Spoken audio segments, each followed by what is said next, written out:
Chukat.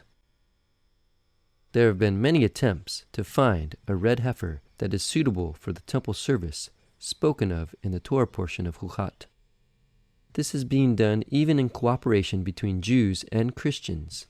This can be seen as a sign of the soon coming Messianic era.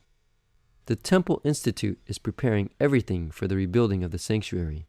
This includes preparing all the vessels for the temple, the vestments for the priests, and also looking for a suitable red heifer for purification.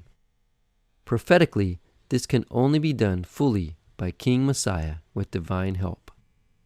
In Bamidbar, Numbers 19 verse 2, it says, "This is the Chukat, statute of the Torah, which Hashem has commanded, saying, Speak to the sons of Israel, that they bring you an unblemished red heifer, in which is no defect, and on which a yoke has never been placed."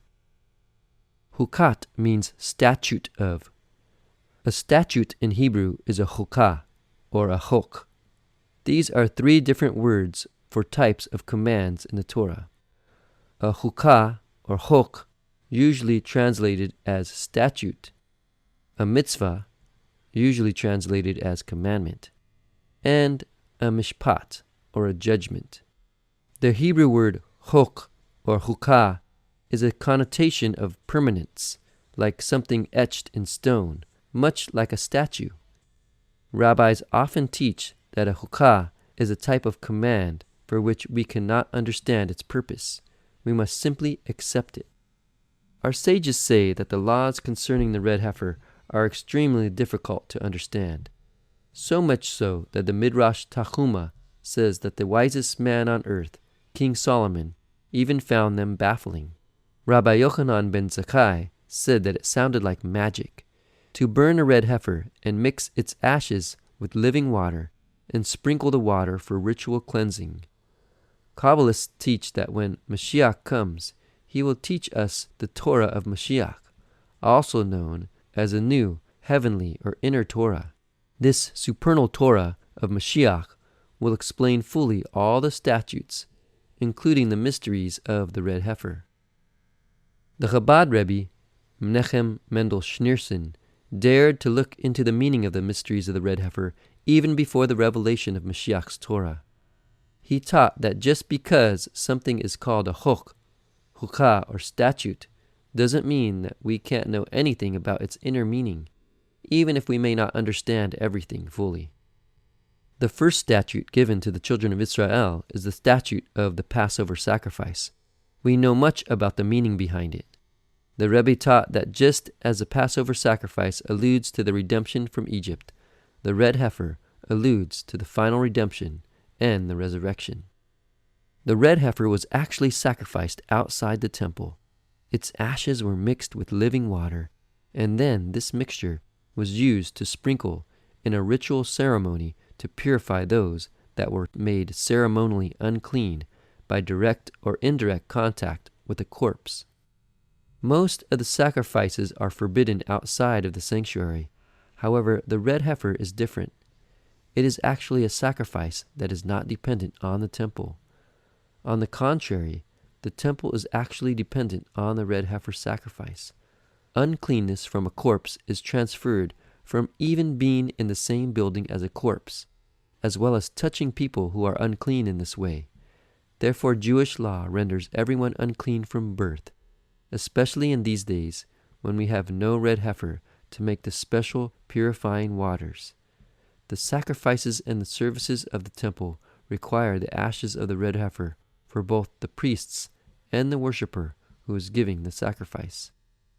Before we can reinstitute the temple services, we must be ceremonially cleaned. Before we can be ceremonially clean, we must be sprinkled with the water of the ashes of the red heifer for purification. But before we can make this water of purification, we need a priest who is ceremonially clean. But we can't have a priest who is ceremonially clean without the red heifer. This is quite a paradox, with no obvious resolution. We have come to the understanding that whenever we come to a situation that is seemingly impossible, it is another sure sign of our need for divine intervention, our need for Mashiach. This is exactly how Rambam solves this problem, by saying that the next red heifer will be prepared by King Messiah. Rambam states that 9 red heifers were sacrificed from the time the mitzvah was given until the destruction of the second temple. The first one was by Moshe Rabbeinu, Moshe, our teacher. The second was made by Ezra. The 7 more were made from the time of Ezra until the destruction of the temple. King Messiah will make the 10th one. May he be revealed speedily. Our Torah portion also states in Bamidbar, Numbers 19 verse 9, "Now a man who is clean shall gather up the ashes of the heifer and deposit them outside the camp in a clean place, and the congregation of the sons of Israel shall keep it as water to remove impurity. It is purification from sin." A Hasidic Jewish commentary, Samach David, in Yalchut Mashiach, Chukat, states, "The Holy One, blessed be He, is called a man who is clean, who shall gather the ashes of the red heifer." The ashes, which need to be gathered, symbolize Israel in exile. The explanation is that the man who is clean is none other than King Messiah. He is made unclean by the sicknesses and strokes that come upon him to atone for the iniquities of Israel. As the Talmud, Bavli Sanhedrin 98 explains, his name is the leper of the house of Rabbi. As it is said in Isaiah 53 verse 4, "Surely our sicknesses he himself bore, and our sorrows he carried. Yet we ourselves esteemed him stricken, smitten of God, and afflicted." Targum Yochanan says for Ezekiel 36 verse 25, "And I will forgive your sins, as though you have been purified by the waters of sprinkling, and by the ashes of the heifer sin offering, and you shall be cleansed of all your defilement." What is impossible for man is easy for God to do.